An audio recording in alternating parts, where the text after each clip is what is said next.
Estamos aqui na Fazenda Cibrapa com o meu amigo Marco Junqueira Cardoso, o Marcão da Carpa. E ele vai falar um pouco sobre o trabalho de melhoramento genético da carpa. Marco, bom dia. Bom dia, Neto. Marcos, para os nossos amigos que estão acompanhando, fala um pouco da carpa. O que é a carpa? Aonde que ela fica? Neto, o trabalho da carpa, esse ano faz 50 anos. Ele começou esse trabalho em Ribeirão Preto, em 1971.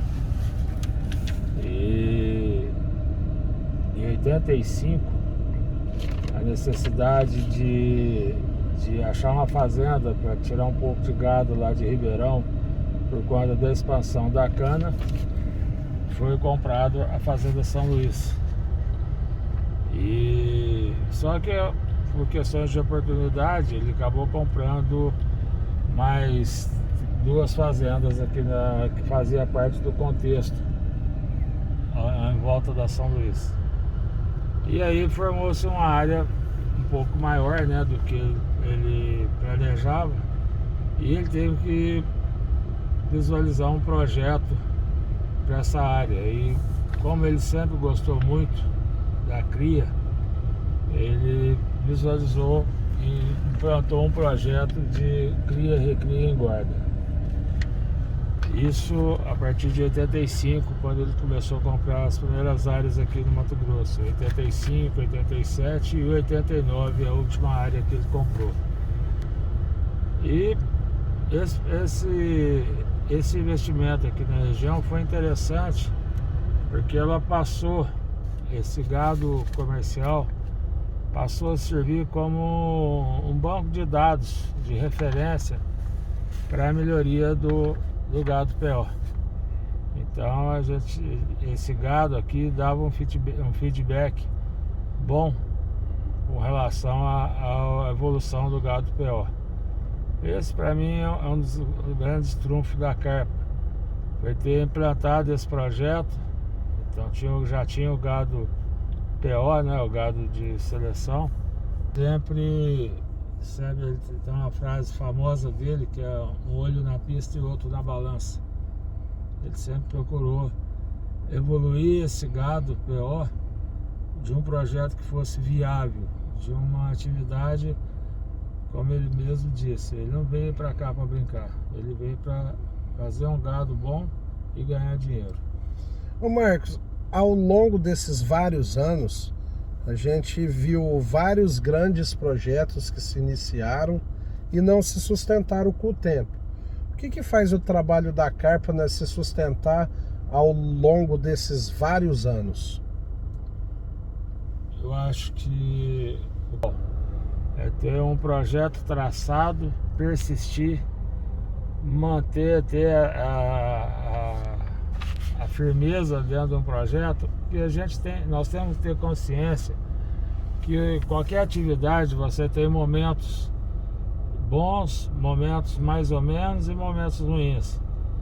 E a pecuária, ela tem uma diferença da soja, do frango, do suíno, que é uma atividade que demanda um tempo maior, né? Mesmo a gente trabalhando para encurtar ciclo, então mesmo fazendo de tudo para encurtar ciclo de engorda mais cedo, ainda é muito diferente do suíno, do porco e da própria agricultura.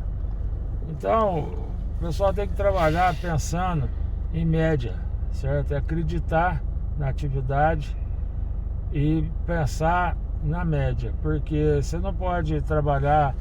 Às vezes tem muita gente que entra numa atividade quando ela está muito boa e depois ela não se sustenta. Acho que o principal é ter foco e ter um projeto bem feito. E qual que é o grande desafio de produzir um gado que é produtivo a pasto, mas também responde bem quando é confinado? Olha, esse desafio, Neto, ele passa o seguinte: você tem que ter um animal que responde bem as duas coisas. Então ele precisa ter um animal que tenha bom desempenho, um animal que tenha precocidade, um animal que tenha capacidade, facilidade de deslocamento, de andar. Isso, qualquer fazenda, você tem que imaginar uma fazenda de grandes extensões, que o gado anda mais.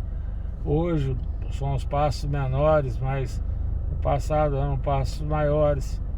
Então você tem que ter esse foco nesse desempenho do animal. Esse para mim é o grande desafio, que é você aliar as duas coisas, aliar desempenho com essa capacidade de precocidade. E a gente tem visto aí ao longo dos anos também, né, no Mega Carpa, que os bezerros carpas, os bezerros carpa são muito valorizados. Qual que é o diferencial desses bezerros?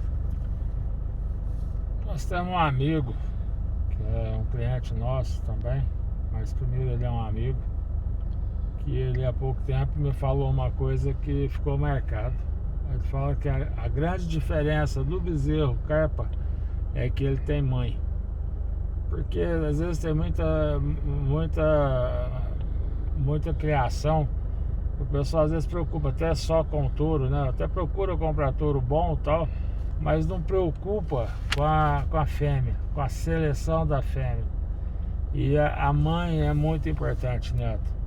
Você, como sempre procurou trabalhar com melhoramento genético, você sabe que para ver um boi, um touro, você tem que conhecer a mãe. Ele tem que ter uma mãe boa. Um cavalo, um garanhão, busca na mãe, vai atrás da mãe para saber, é muito importante. Então, para mim, a maior virtude dessa bezerrada são as mães.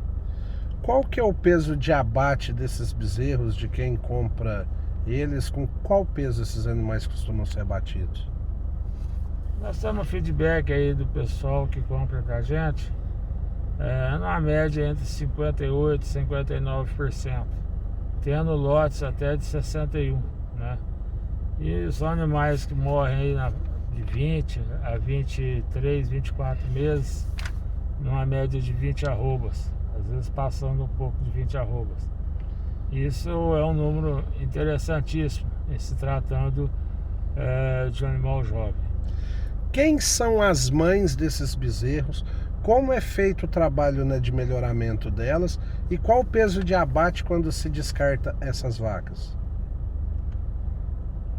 Quando você vê essa bezerrada, você imagina, você tem a prova das bezerras, das ovelhas que vão estar no